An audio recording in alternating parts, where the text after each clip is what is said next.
Hi, everyone. We're back with Dr. Khan, co-host, Dr. Anili Khan, clinical psychologist, psychotherapist, speech therapist in Pakistan.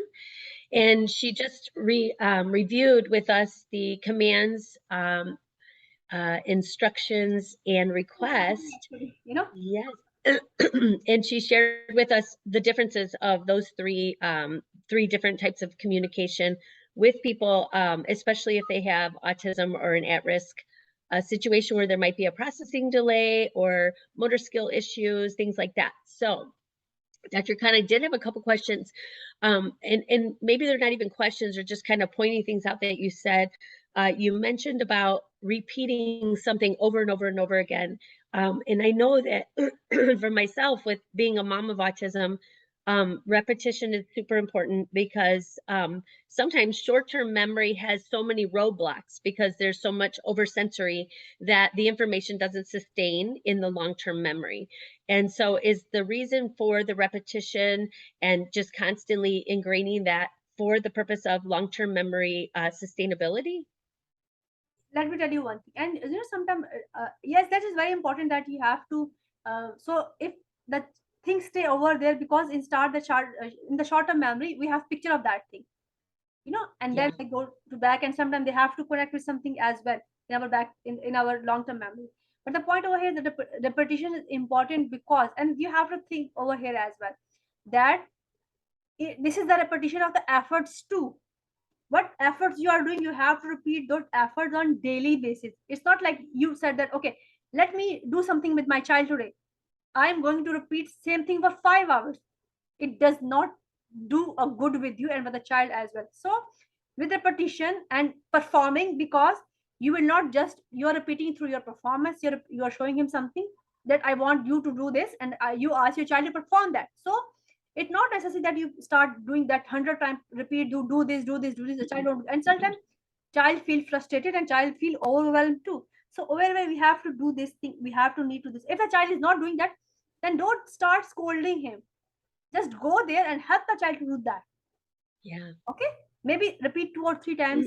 And if the child don't do that, then help your child to do that.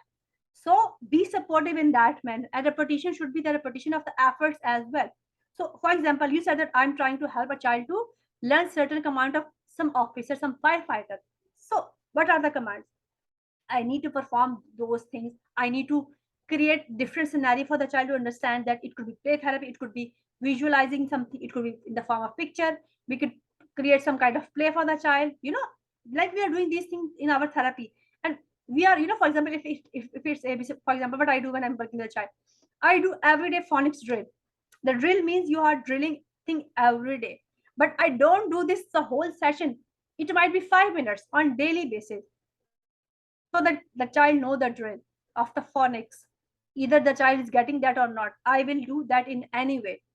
And according to my, and this come in my notice, that I was working with a child, and in start he was not even not responding to me. And after 6 months, same things were coming from his mouth, same form of my the way I was teaching that child, the way I was I was singing those poems to the child. For example, let me give you an example. It's a box, get the box is gone. For example, this is the handle.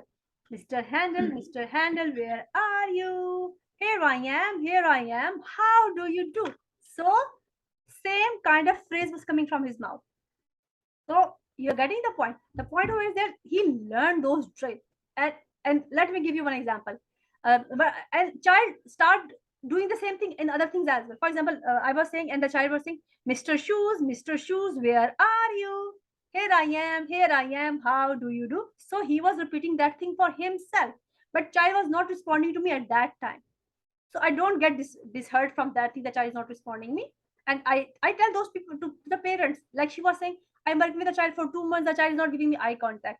I told her, do you know that for how long we work on child for same thing on Yeah. average on daily basis, how much effort we put over here? So they, and and people think that everything is eye contact or everything is language.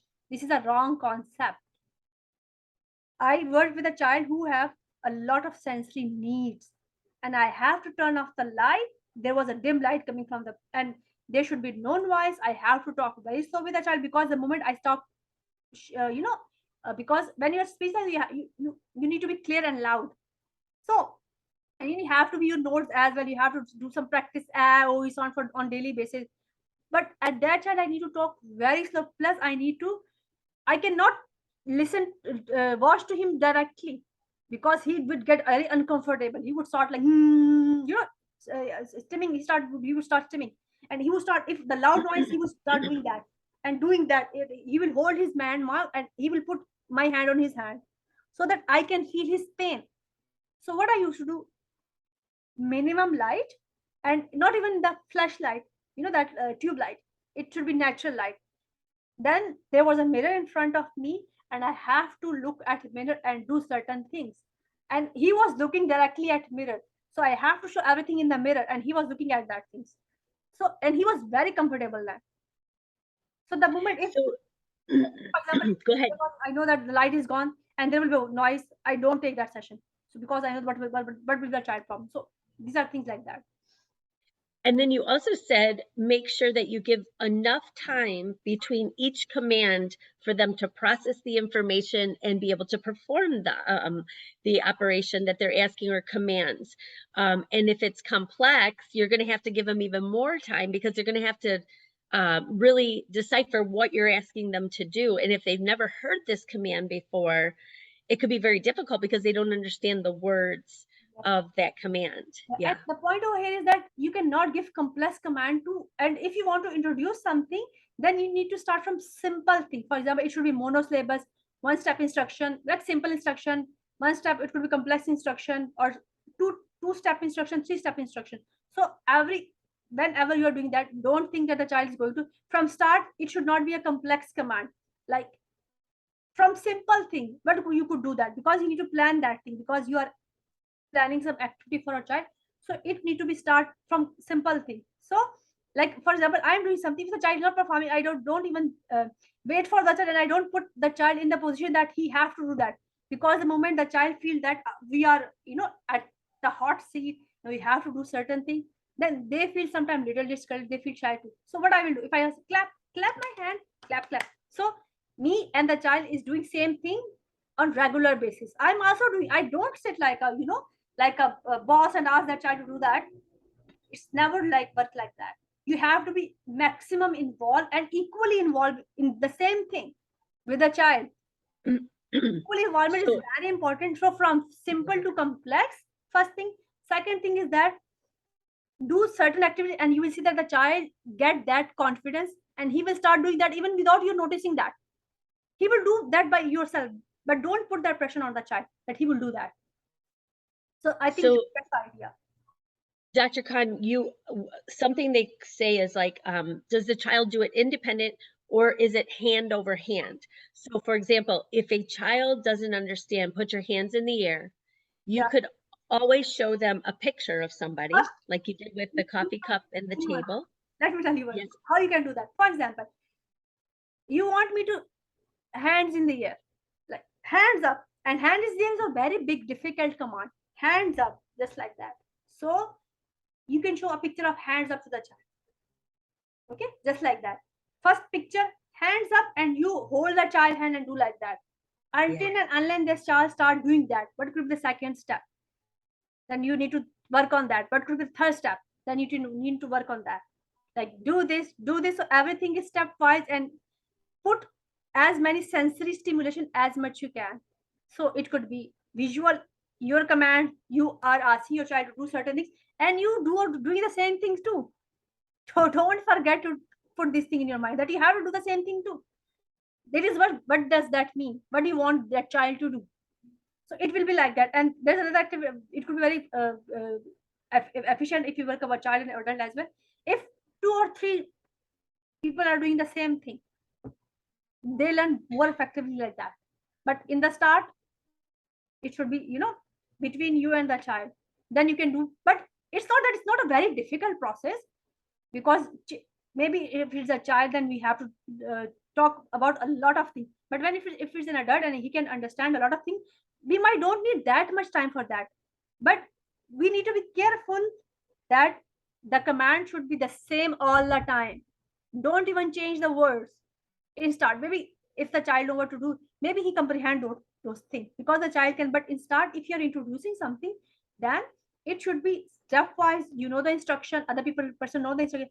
Up, hands up. Even if it's the hands up, look back, do this, hands back, and these things like that. And also think about that. Other activity command should not come into that activity. You need to think about that as well.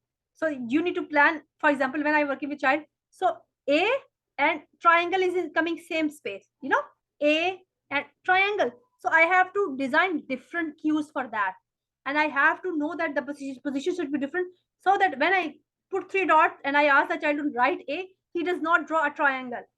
Yes. So I have to add more dots in A. For example, I don't have, then I don't know I have not. But for That's how Lyndon spelled his name because he traced. Yes. tracing is important, but all the time you cannot ask your child to trace on A.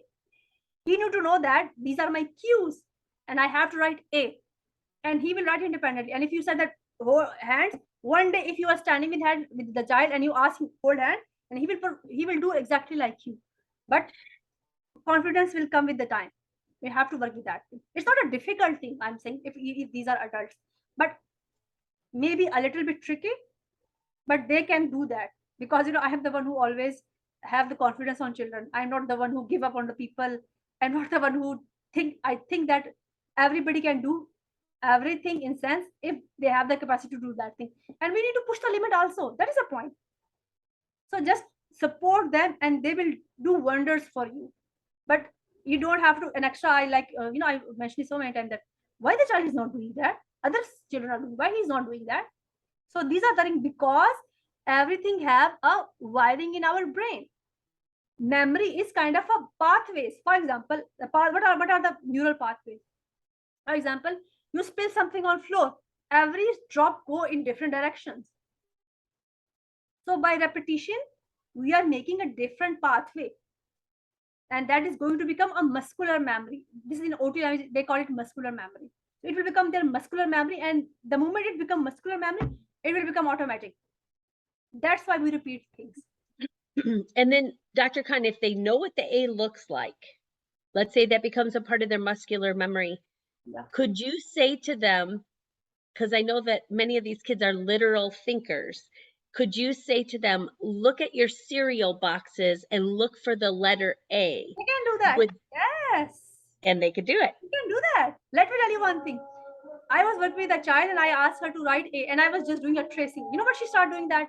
She used to trace everything. Newspaper, boxes. And you can do that by sorting activity. Where's A? Let's find out A. They can do that. Yes, they can do that. And I do have one more question. So let's say that we teach something to the child, but then we're teachers and we don't have time to work with them every day on these tasks. Would you recommend taking their peers in the classroom that have learned how to do it and show them and continue working with them on the skill? Yeah, they can. It is a very good way. Yeah, because I think they learn. For 2 minutes. Over here, Suzanne.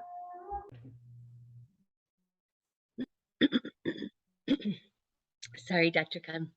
I have allergies. So we're back with Dr. Khan, Spectrum Talks and Tips International. And Dr. Khan is in Pakistan, clinical psychologist, psychotherapist, speech therapist, and more. And we're talking about commands, request, and instructions.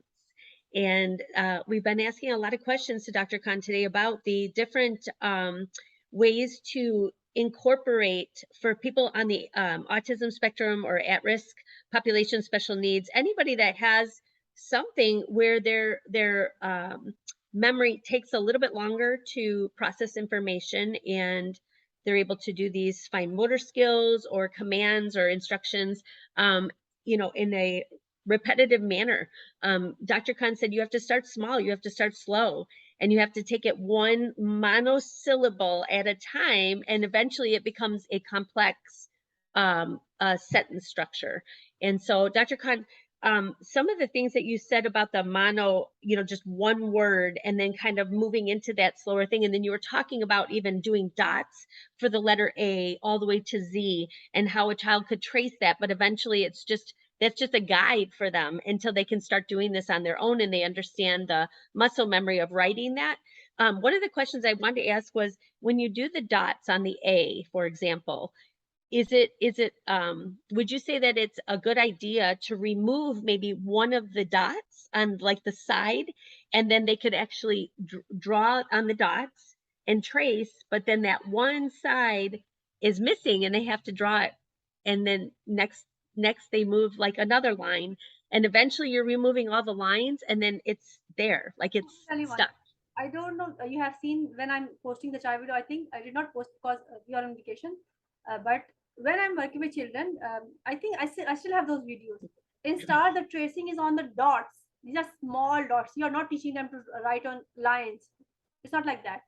Maybe there's a big A, but these are small dots, and you just put 3 dots or 4 dots or 5 dots in a word. Okay, I don't know. I can have that board or not, but let me see if I can use whiteboard, and I will show you. I don't know I can do that or not. I added whiteboard to our Do we have that? Then I will teach. yeah, we should have it to Zoom. It should be on the bottom. There you go. Good. Okay. For example, if I'm asking a child, I'm formatting something. I knew that it's A. So Yes. what I'm going to do?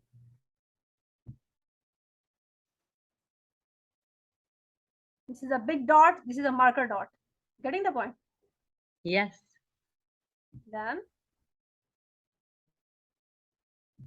because all the time when we work with a child, we cannot ask them to write on dots. They have to write independently, and we are very much successful there because child can do that with the passage of time, with specific instruction. The child can do that.